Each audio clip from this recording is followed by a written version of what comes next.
Imagine waking up every morning feeling free, unshackled by the weight of fear, stepping into the world with confidence, embracing life's unpredictability without hesitation. Now, think about how fear has shaped your decisions, how many opportunities you have avoided, how many moments of joy you have sabotaged, and how much life you have missed out on. Fear is one of the most primal emotions we experience, deeply ingrained in our biology as a survival mechanism. But what happens when this protective instinct starts to control us, shaping our reality and dictating our every move? In this journey, we will uncover the truth about fear, what it is, how it manifests, and most importantly, how to overcome it. We will explore the wisdom of great philosophers, the insights of modern psychology, and the power of practical strategies to help you reclaim your life. And make no mistake, the final revelation will be the most powerful of them all. A truth so profound that, once you understand it, fear will no longer hold you hostage. But first, we must begin by understanding the true nature of fear. What is it? Where does it come from? And why does it have such a grip on us? Fear, at its core, is a response to uncertainty, a mechanism designed to protect us from threats, both real and perceived. It originates from the most ancient part of our brain, the amygdala, which has been wired for survival since the dawn of humankind. When our ancestors roamed the wild, fear kept them alive, alerting them to potential dangers. However, in our modern world, this instinct often misfires. We are no longer running from wild animals or warring tribes, yet our minds perceive social rejection, financial instability, and failure as existential threats. The philosopher Seneca once wrote, "We suffer more often in imagination than in reality," and this is the first great truth about fear. Most of it is an illusion. It is not the actual event or situation that paralyzes us, but our perception of it. Think about the last time you felt afraid. Perhaps it was speaking in public, making a difficult decision, or stepping into the unknown. What was it that you truly feared? Was it the event itself? Or was it the story you told yourself about what might happen?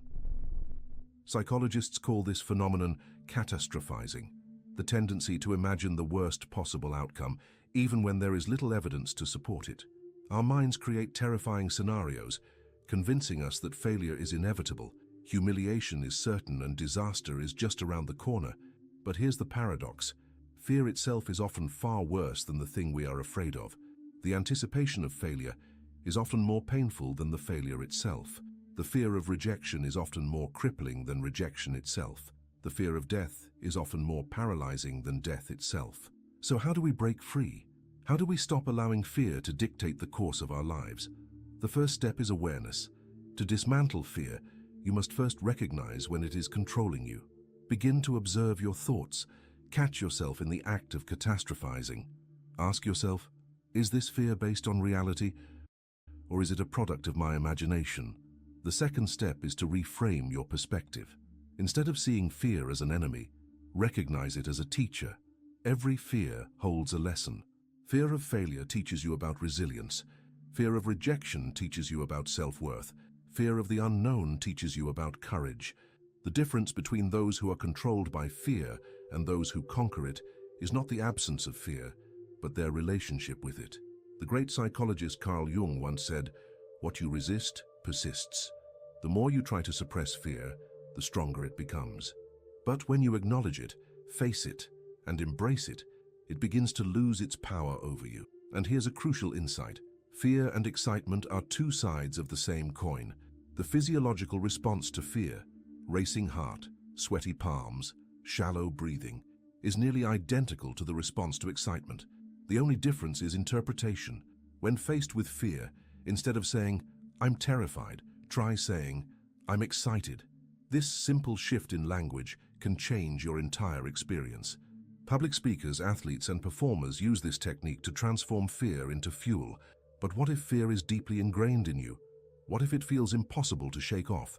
Then, you must take action. The final and most powerful way to overcome fear is through exposure. Every time you avoid what you fear, you reinforce its power over you. But every time you confront it, you weaken its grip. Psychologists call this exposure therapy, the practice of gradually facing your fears in controlled ways. If you fear public speaking, start by speaking in small groups. If you fear social interactions, start with brief conversations. If you fear failure, start by taking small risks. With each exposure, fear diminishes. Your brain begins to learn, I survived, nothing terrible happened, and over time, what once seemed terrifying becomes manageable and eventually effortless. But there is one final truth about fear, one that will change everything, and that is what we will uncover next. Fear often disguises itself, wearing masks that seem logical and rational. It whispers convincing stories, suggesting that avoidance is the safest path. But here's the paradox. The more we avoid, the more fear grows. It thrives in the shadows of inaction, feeding on uncertainty and doubt. Consider this. What if the very thing you're afraid of is the doorway to your growth? What if fear isn't a warning to retreat, but a signpost pointing towards transformation? The philosopher Joseph Campbell once said, "The cave you fear to enter holds the treasure you seek." This idea is both terrifying and liberating because it reveals that fear isn't the enemy, it's a compass. Let's explore this through a powerful psychological concept known as the comfort zone. The comfort zone is a psychological state where we feel safe and in control. There's minimal risk and stress levels are low, but while it feels secure, it's also a trap. Growth doesn't happen there. It's beyond this boundary, in the realm of discomfort and uncertainty, where we evolve. Think about the moments in your life when you experienced the most growth. Were they comfortable? Or were they filled with challenges, risks, and yes, fear? The truth is, every meaningful achievement requires stepping beyond the familiar. But how do you do that when fear feels overwhelming? The answer lies in understanding the growth zone and the panic zone. Between comfort and panic, there's a sweet spot, the growth zone. Here, you face challenges that stretch you but don't break you. It's about taking calculated risks, pushing your boundaries gradually, and allowing fear to exist without letting it control you. One effective strategy is called fear setting, a technique popularized by author Tim Ferriss. Unlike goal setting, fear setting involves defining your fears in detail. You write down what you're afraid of, the worst-case scenarios, and then consider the actions you could take to prevent or recover from those scenarios. This process demystifies fear, stripping it of its exaggerated power. When you confront the worst possible outcomes on paper, you often realize they're not as catastrophic as your mind imagines. Moreover, consider the role of narrative in fear. The stories we tell ourselves shape our reality.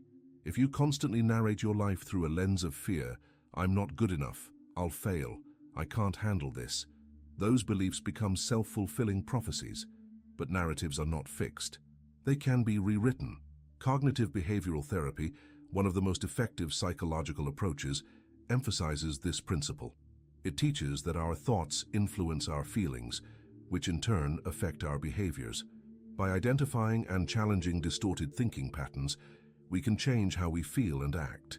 For example, instead of thinking, if I speak up, people will judge me, you can reframe it to, I have valuable ideas to share, and not everyone has to agree with me. This shift might seem small, but its impact is profound. Over time, as you consistently challenge fear-based thoughts, they lose their grip. Now, let's talk about an often overlooked ally in overcoming fear: community. Fear thrives in isolation. When we keep our fears hidden, they grow in silence. But when we share them with others, their power diminishes. Vulnerability is not a weakness, it's a strength. Surround yourself with people who support your growth, who challenge your limiting beliefs, and who remind you of your capabilities when you forget. Whether it's a mentor, a friend, or a support group, connection provides perspective. It reminds you that you're not alone in your fears. Consider the story of Rosa Parks, a figure whose courage changed history. On that fateful day when she refused to give up her